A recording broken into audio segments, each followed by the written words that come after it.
West Bengal state university BA history general first semester minor পেপারের সম্ভাব্য প্রশ্নের উত্তর নিয়ে আজকের এই আলোচনার ভিডিও।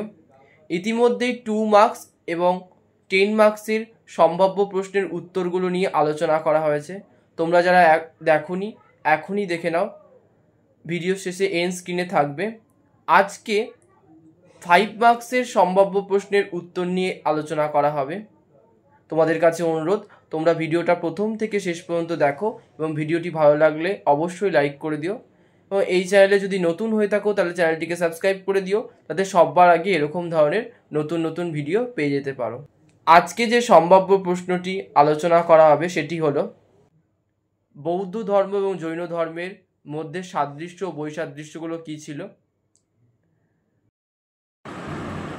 জৈন ধর্ম ও বৌদ্ধ ধর্মের সাদৃশ্য বৈসাদৃশ্যগুলো কী কী? বৌদ্ধ ও জৈন ধর্ম দুটির মধ্যে বেশ কিছু সাদৃশ্য লক্ষ্য করা যায়। উভয় ধর্মমত ব্রাহ্মণ্য ধর্মের প্রতিবাদী ধর্ম হিসাবে গড়ে উঠেছিল। এছাড়া উভয় ধর্মমতেরই রীতিনীতি ছিল সহজ সরল। বৌদ্ধ ও জৈন দুটি ধর্মেরই প্রধান পৃষ্ঠপোষক শ্রেণী ছিল ক্ষত্রিয় ও বৈশ্য বর্ণভুক্ত শ্রেষ্ঠীরা।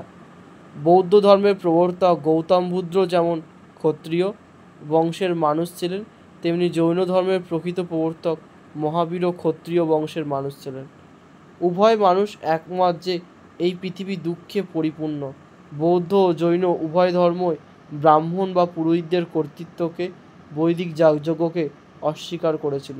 মতবাদগত একটি সাদৃশ্য উভয় ধর্মের মধ্যে লক্ষ্য করা যায়, যেমন উভয় ধর্মমত জন্মান্তরবাদে বিশ্বাসী, উভয়ই অহিংসার উপর গুরুত্ব প্রদান করেছে।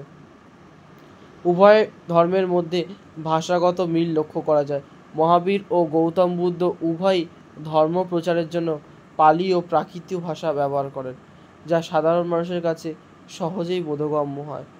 বৌদ্ধ জৈন উভয় ধর্মের মধ্যে কিছু সাদৃশ্য লক্ষ্য করা গেলেও উভয় ধর্মের মধ্যে অনেক বৈসাদৃশ্য দেখা যায়, যেমন বৌদ্ধ ধর্মের মানুষরা কেবলমাত্র জীবের অস্তিত্বে বিশ্বাসী, কিন্তু জৈন ধর্মের মানুষরা জীব ছাড়াও জড়বস্তুর প্রাণের অস্তিত্বে বিশ্বাসী। বৌদ্ধ ধর্মে মধ্যপন্থা অবলম্বনের কথা বলা হয়েছে, অর্থাৎ অতিরিক্ত কৃচ্ছ সাধন বা অতিরিক্ত ভোগবিলাস ত্যাগ করে মধ্যপথ অবলম্বনের কথা বলা হয়েছে। অন্যদিকে জৈন ধর্মে কঠোর কৃচ্ছ সাধনের উপর গুরুত্ব দেওয়া হয়। বৌদ্ধ ধর্মাবলম্বীরা হিন্দু ধর্ম ও ব্রাহ্মণদের সঙ্গে কখনো আপোষ করেনি, কিন্তু জৈন ধর্মাবলম্বীরা কালক্রমে হিন্দু ধর্ম তথা ব্রাহ্মণ্যবাদের সঙ্গে আপোষ করেছিলেন। গৌতম বুদ্ধই প্রথম বৌদ্ধ ধর্ম প্রচার করেন, কিন্তু মহাবীরের পূর্বে আরও 23 জন তীর্থঙ্কর জৈন ধর্ম প্রচার করেছিলেন।